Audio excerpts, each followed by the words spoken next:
பாக்யா, ஈஸ்வரி அழைச்சிக்கிட்டு எல்லாருமே தாத்தா, பாக்யா, இனியா எல்லாருமே வந்து கும்பகோணம் வந்திருக்காங்க.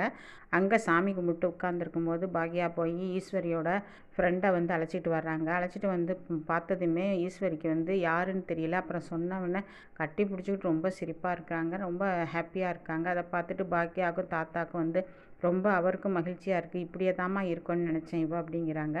இங்கே பாக்யா வீட்டில் வந்து செலியன், ஜென்னி, செல்வி எல்லாரும் பேசிக்கிட்டு இருக்காங்க. அப்போ ஜென்னி சொல்லுது, நான் போய் டீ போடுறேன் செல்வி அக்கா அப்படிங்குது. ஏம்மா ஜென்னி நீ போட வேணாம் அப்படிங்கிறாங்க. நான் போட்டு தரேன் இரு. இல்லைக்கா எனக்கு போட தெரியும்ண்ணா, நீங்கள் போடும்போதெல்லாம் நான் பார்த்துருக்கேன்ல, நான் போடுறேன். ஏப்பா இந்த விபரீதம் உனக்கு, இந்த விபரீதத்துக்கு நாங்கள் தான் கிடச்சோமா அப்படிங்கும்போது உடனே செல்லியன்னு சொல்கிறாரு, எனக்கு டீயே வேணாம் ஜென்னி அப்படிங்கும்போது, என்ன நீ இப்படி பேசுகிற, நான் என்ன ஒழுங்காக போட மாட்டேனா டீ அப்படின்னு கேட்குறாங்க. இல்லை ஜென்னி எனக்கு குடிக்கிற இப்போ மூடு இல்லை அப்படிங்கும்போது, இப்போ நீ டீ கேட்டு தானே கீழே இறங்கி வந்த, அப்புறம் என்ன குடிக்கிற மூடு இல்லைங்கிற, இப்போ செல்வி அக்கா போட்டால் நீ குடிப்பியா, அதே மாதிரி தான் செல்வி அக்கா சொல்லி கொடுத்த மாதிரி தான் நான் இப்போ டீ போட போகிறேன் அப்படிங்கிறாங்க. அதே மாதிரி போட்டு எடுத்துகிட்டு வந்து கொடுக்குறாங்க. வாயில் வச்சதுமே அப்படியே துப்பவும் முடியாமல் முழுங்கவும் முடியாமல் நிற்கிறாரு செலியன். என்னன்னு கேட்குறாங்க செல்வி. அப்போ செலியன் அவரால் பேசவும் முடியல, டீயை உள்ளரை இறக்கவும் முடியல, வெளியும் துப்ப முடியல. அப்போ அங்கே எழில் வர்றாரு. என்ன நான் வெளியில் போயிட்டு வரேன் அப்படின்னு சொல்லும்போது, அப்போ நீங்கள் டீ குடிச்சிட்டு போங்க எழில் அப்படிங்கிறாங்க ஜென்னி. என்ன டீயா அப்படின்னு கேட்குறாரு. நீ எப்படிடா இருந்துச்சு, நல்லா இருந்துச்சா அப்படிங்கும்போது இவரால் பேசவே முடியலை செலியனால். எழில் வந்து செலியன்கிட்ட கேட்குறாரு எப்படி இருந்துச்சு டீன்ட்டு. அதுக்கு அவரால் பேச முடியும். ஐயோ இந்த இதுக்கெல்லாம் நான் வரல, நீங்களே குடிங்க அப்படின்னு சொல்லிட்டு இங்கேருந்து ஓடி போய் அவர் என்ன பண்ணுறாரு, செலியன் துப்பிடுறார் டீயே. என்ன ஆச்சுன்னு நீனே குடிச்சு பாரு ஜென்னி அப்படிங்கும்போது குடிச்சு பார்த்தா அதில் இனிப்பு ரொம்ப இருக்குது. இதை பார்த்துட்டு வந்து ஐயோ நான் தெரியாமல் போட்டேக்கா, உங்களுக்கு சேர்த்து தாக்கா போட்டேன், சரிக்கா நீங்கள் குடிக்காதீங்க அப்படின்னு செல்விக்கிட்ட ஜென்னி சொல்கிறாங்க. அதுக்கப்புறம் இங்கே வந்து இவர் கோபி வந்து எந்திரிக்கிறாரு. அதாவது ராதிகா வீட்டில் இருக்கும்போது அவர் தூங்கி எந்திரிக்கிறாரு. அப்போ வந்து அப்படியே நினச்சி பார்க்குறாரு என்ன நடந்துச்சு அப்படின்னு நினச்சி பார்க்குறாரு. அப்போ செந்தில் வந்து அவருக்கு ஃபோன் பண்ணுறாரு, இவர் எடுக்க மாட்டேங்கிறாரு. அதுக்கப்புறம் அங்கே ராதிகாவோட அம்மா வர்றாங்க.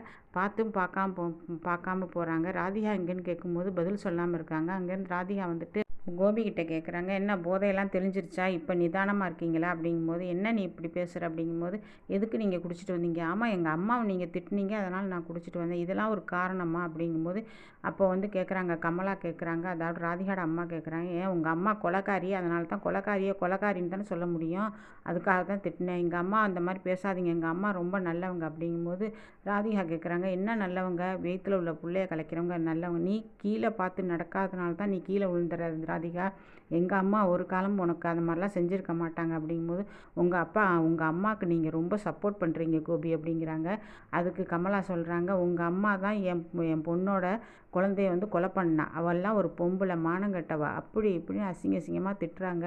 அப்போ வந்து கோபி வந்து சும்மா இல்லாமல் கையை ஓங்கிடுறாரு. இங்கே பாருங்கள், இதுக்கு மேலே நீங்கள் ஏதாவது ஒரு வார்த்தை எங்கள் அம்மாவை பற்றி பேசுனீங்கன்னா அப்புறம் நீங்கள் இங்கே சும்மாவே இருக்க முடியாது, இந்த வீட்டை விட்டு நீங்கள் போங்க அப்படிங்கும்போது ராதிகா கேட்குறாங்க, ஏன் அவங்க போகணும், உங்களுக்கு இருக்க பிடிக்கலனா நீங்கள் போங்க அப்படின்னு சொல்லும்போது அப்படியே ஸ்டன்னாகி நின்றுட்டு அவர் கிழிச்சிட்டு இல்லாமன்ட்டு ஆஃபீஸ் போகிறாரு. அங்கே செந்தில் கேட்குறாரு, உனக்கு ஃபோன் பண்ணிகிட்டே இருந்தேன்டா நீ எடுக்கவே இல்லை அப்படின்னு, பார்க்கலடா அப்படின்னு சொல்லும்போது, ராத்திரி நீ குடிச்சிட்டு இருந்தப்போ உன்னை யார் தெரியுமா தூக்கிட்டு போய் உங்கள் வீட்டில் விட்டது, உங்கள் 2 பசங்க தாண்டா, எழிலும் செல்லினும் அங்கே தான் வந்தாங்க, அங்கே ஒரு வழியாக போனப்போ உன்னை பார்த்துட்டு அவங்க கொண்டு போய் ஐயோ என் பிள்ளைங்க இந்த மாதிரி பண்ணிட்டாங்களே, என் பிள்ளைங்களுக்கு தெரிஞ்சு போச்சேங்கிறாரு.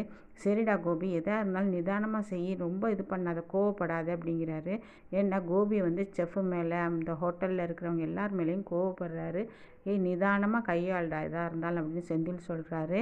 இங்கே ராதிகா என்ன பண்ணுறாங்க, அவங்க ஆஃபீஸில் உள்ள கேன்டீனில் உட்காந்து அவங்க ஃப்ரெண்டு கூட பேசிகிட்டு இருக்காங்க. கோபி நடந்ததையும் இந்த மாதிரி அவங்களுக்கு வந்து புள்ள வந்து அபாசனம் ஆனதை பற்றி பேசிகிட்டு இருக்கும்போது, நான் கோபியை வந்து டைவர்ஸ் பண்ண போகிறேங்கிறாங்க. இது அவங்களோட ஃப்ரெண்டு என்ன பண்ணுறாங்க, 2 பேர்கிட்ட சொல்லும்போது 3 பேராக உட்காந்து பேசிகிட்டு இருக்கும்போது, ஆமாம் இவளுக்கு இதே வேலை தான், அதாவது புடவையை மாற்றுற மாதிரி பொழுதுக்கும் புருஷனை மாற்றிக்கிட்டு இருப்பா அப்படிங்கிறாங்க.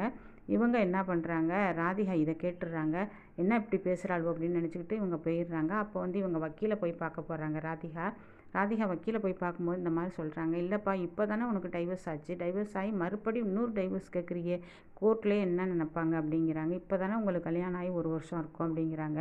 இல்லை மேடம் நான் வந்து அந்த ஆள் கூட வாழ முடியாது அப்படின்ட்டு அவங்க சொல்கிறாங்க.